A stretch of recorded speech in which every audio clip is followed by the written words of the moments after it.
Shalom, shalom, yasha Allah. This is Nayala Bun Lawyer coming to you with another lesson. Okay? But first and foremost, I want to start by saying, Call halal, Yahweh Bahashem, Yahweh Shai, Bahashem Rechah Chadash, Barakatah Yahweh, Barakatah Yahweh Shai, Barakatah Yahweh, Barakatah Yahweh Shai, Bahashem Rechah Chadash. Okay? Double honors to Apostle of Great Millstone. This is where I learned this truth from. And also peace and sincerity to the Akim out there preaching preaching the truth in peace and sincerity, okay? But for the most part, ran across a video on RT News talking about Russia and India, all right, planning to leave the American dollar or U.S. currency to create and deal with their own currency, okay, enabling them to trade amongst each other, okay, without necessarily going through the U.S. for trade, all right? And without any further ado, I'll play this video, and after the video, I'll just back it up with some precepts, so that way we can see what's going on as far as the prophecy is concerned, okay? Forum, Russian President Vladimir Putin and Indian Prime Minister two BRIC countries may be taking a step closer to dropping the dollar. Now, after a meeting at the Eastern Economic Forum, Russian President Vladimir Putin and Indian Prime Minister Narendra Modi says that they want to use national currencies for bilateral trade. Now, last year, trade between Russia and India was up by 17%, and according to the two leaders, could triple by 2025. So to break this all down and what this means for the United States and the dollar, we turn to Boom Bust co-host Christy I. Thanks so much for joining us, Christy, on this issue. Okay, so why is trade growing at such an accelerated speed between Russia and India? What do the two countries have to offer each other? Well, right now, Prime Minister Modi's center of focus is energy and commodities. He's trying to take advantage of the very low global oil prices that we're seeing, and also trying to diversify into the natural gas and liquefied natural gas industry, which is what Russia is known for. So at the Eastern Economic Forum, those two have made very crucial deals in regards to defense, shipping, and most importantly, commodities at the center of it. Well, and what does India have to offer? We know what Russia has to offer India.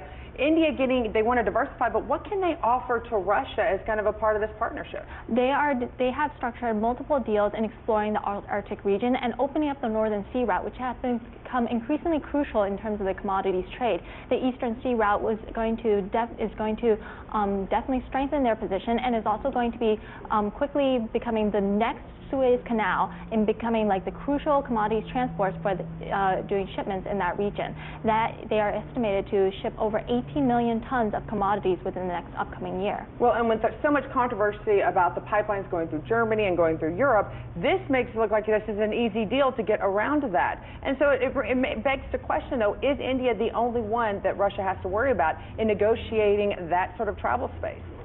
Obviously, there is a lot of interest in this, and right now Russia has a head start. In fact, President Putin said that this is a first priority for Russia and is incentivizing many companies to try to open up this route with very significant tax breaks going into next year. Well, it's going to be interesting with the oil. Now, let's get back to the dollar here. When it says national currency, what is it referring to? Whose national currency? It is going to be both. So this is going to be referring to the rupee-ruble trade. And this is something that they have been actually working on since last year, when there was a multi-billion-dollar defense deal on the line, and Russia was under U.S. sanctions. So because of this, they thought that it would be wise of them to implement this rupee-ruble trade starting from last year. And that has significantly strengthened. And now in Russia, you see. So Russia and India being under U.S. sanctions, right? They're being, taxed thousands and sometimes billions of dollars, not even thousands, billions of dollars, millions of dollars in tariffs. And they're trying to escape that, okay? So they're creating a new form of currency, the rupee-ruble, right? All right, let's continue. Reserves currency basket. 42% of the reserve currency is now denominated in euros at the expense of the dollar. The dollar has fallen to about only a third, and the most significant upcomer is the rupee, as a lot of the trade with India is now denominated in the rupee. Well, that's very interesting. Okay, so what would this mean for the dollar? You said there's obviously a large reserve currency in Russia, but other countries. What would this mean if it became actually a full-blown trade, and for the dollar as well as other currencies in the world that might be doing business with Russia? Is this going to be what they're all going to do now? Well, right now the dollar is still the most significant reserve currency in the world. It is the most valuable, and because of this, it has some very special privileges that other currencies aren't privy to. It has liquidity, and it has the access to capital, two things that are very, very crucial, and these are very real privileges, because we see in Argentina they're suffering from a short-term liquidity crisis because they can no longer access the financial markets because they are at the expense of the dollar. The peso has weakened significantly against the dollar.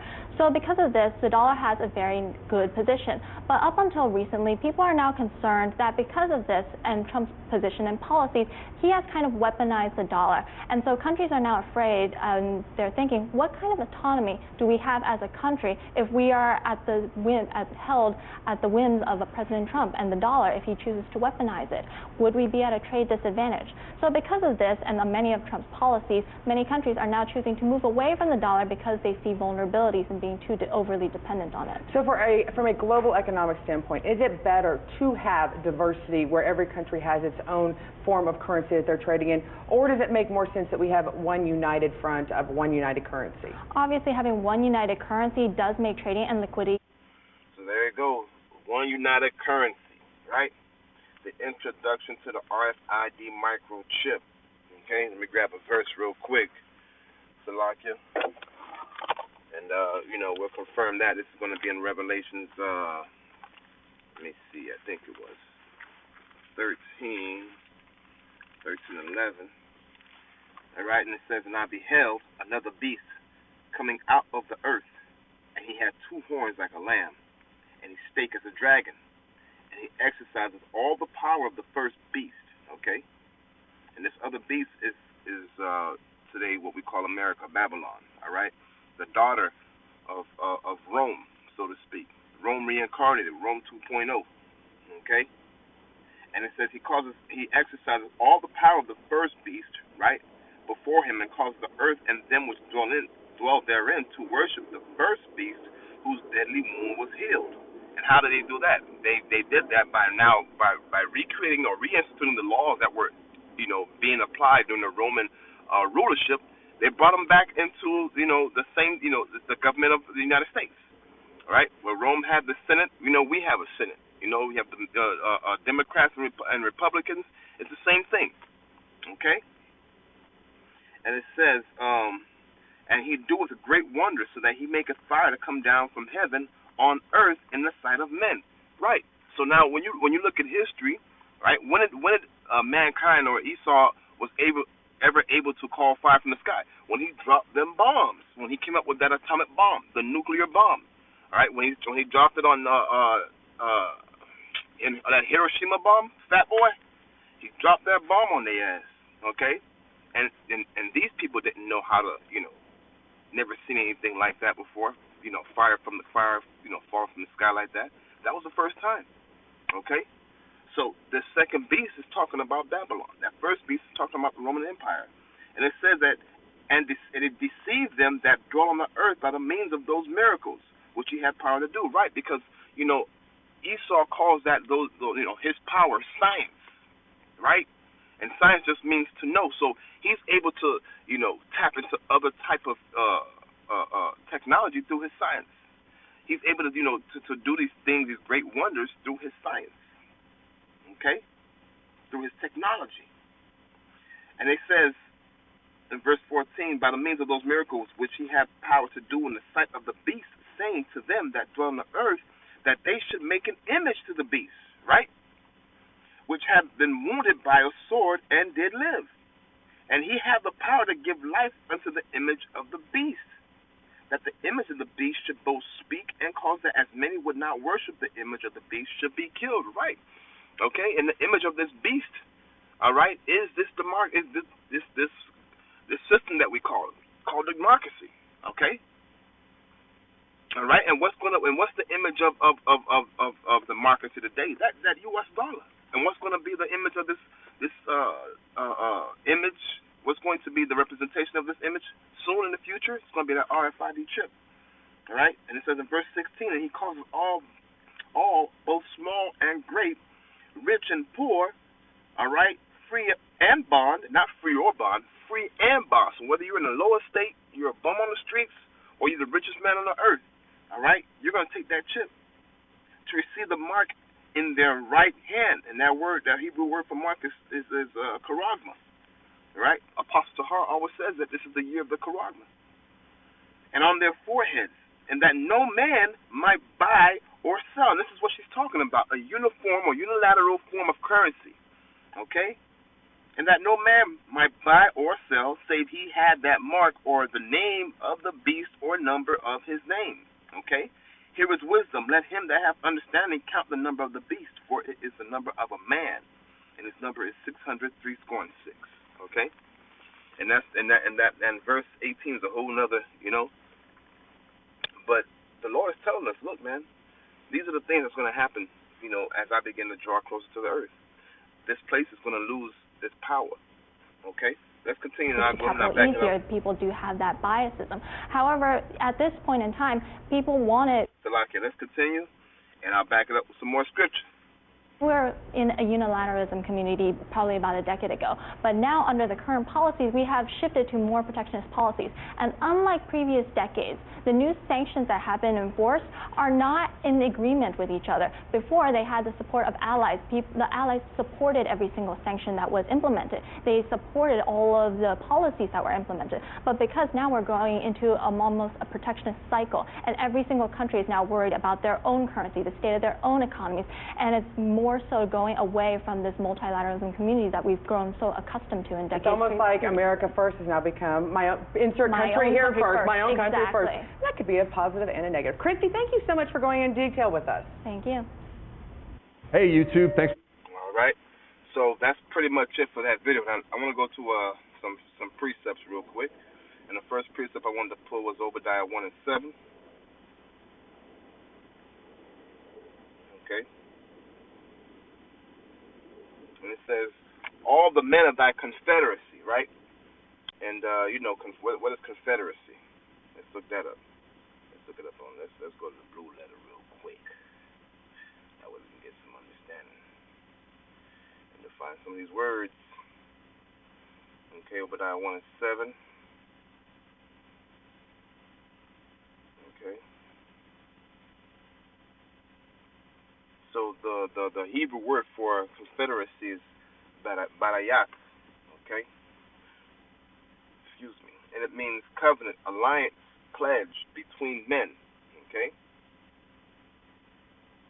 So it says, all the men of thy confederacy, all the men that are in alliance with you, have brought thee even to the border meaning a region or a limit of a region, right? So, all the people that you've been aligned with have brought you to the limit. And the men that were at peace with thee have deceived thee, right? Because, everybody's, so they're still using the American, the U.S. dollar, right? Everything is all good, but in the background, guess what they're doing? They're planning on ditching the U.S. dollar and creating their own form of currency, their own national currency, okay? And it says, and prevailed against thee. So meaning whatever they're trying to devise on the back end, it's going to come to pass. The Lord's going to allow this to happen. That they that eat thy bread have laid a wound under thee, right? The people that's been trading with you, Russia, China, right?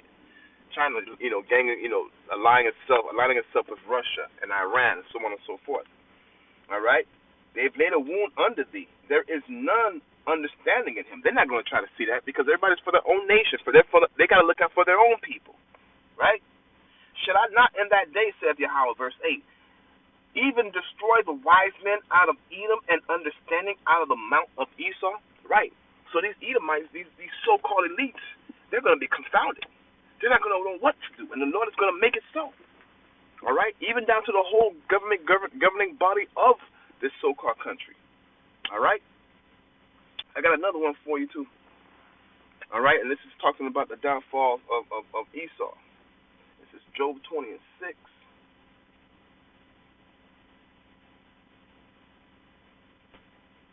Job 20 and 6.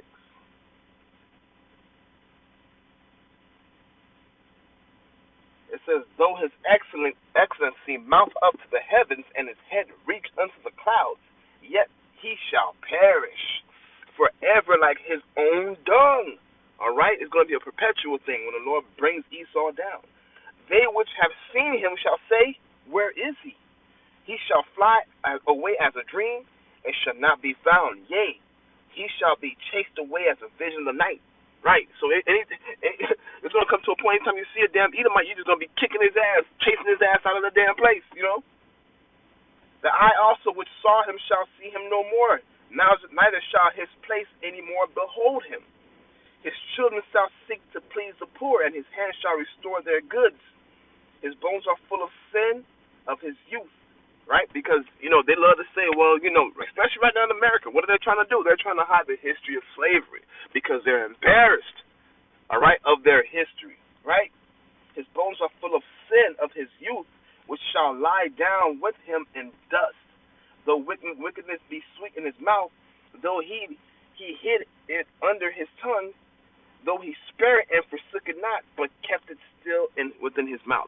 So no matter what these so-called Edomites do to try to restore, right, feed the poor, feed the needy, no matter what they're trying to do to make themselves feel better about the things they've done in the past, he still has a hatred, you know, for Jacob especially. All right? He is still wickedness, and he hides it under his tongue. All right? All right? Now, I didn't want to go, you know, too far in, but with that, I want to say, Call Halal Yahweh Bahashim Yahweh Shai Bahashim Hakadash and Abba Ball.